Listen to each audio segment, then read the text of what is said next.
About a mile off Atlantic Beach, and after nearly 300 years at the bottom of the Beaufort Inlet, another piece of the Queen Anne's Revenge hits the North Carolina sun.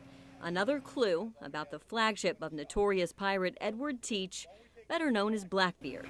It was a big slave ship. It was carrying 500 people from Africa. When the pirates took it over, there was like over 300 of them on board. Before it ended up here, the QAR was about the size of this warehouse at ECU's West Research Campus. For anyone who knows North Carolina waters, that a ship that size is not really very practicable to be sailing around where you have such shallow water around the coast. So far, they've excavated about 60% of the wreck site, and the largest items are housed here. The first order of business is getting everything into what QAR Lab Director Sarah Watkins-Kenny calls wet storage. This is like the back post of the ship. Things like this stern post, the biggest piece of wood recovered at the site, a 12-foot anchor that's nearly 2,000 pounds, and about 30 cannons, one of the largest collections excavated from a single wreck. This gun over here is one in the condition it is as it's just come up from the site.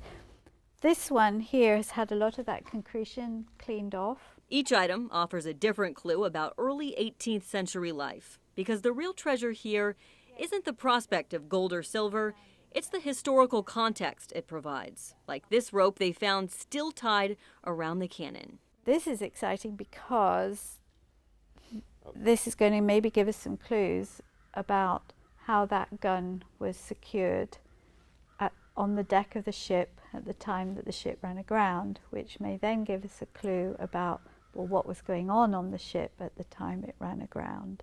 But to understand what was happening requires a lot of legwork. Over time, everything starts to look like a piece of concrete. Marine life, shells and different creatures come and attach to it. As they die, their skeletons carbonate or concretes together and literally forms concrete around the objects. That's why we call it a concretion. So nearly everything comes out of the water as a concretion, and you can't exactly tell what the object is. That's where this X-radiography department comes in, and an X-ray of that particular concretion shows 3 separate cannonballs, a bar shot, as well as the stem of a drinking glass. And you can see we've started cleaning a little bit. There is that piece of glass stemware has been removed from there. You can kind of still see the impression of it. The cleaning process is a tedious one. Conservators like Eric Farrell use an air scribe to slowly chip away at the concretions. It's a little pneumatic tool, gets hooked up to compressed air, which we have here, and that point will vibrate. And everything that we clean out of concretion is done with that, because it's very small, it's controlled.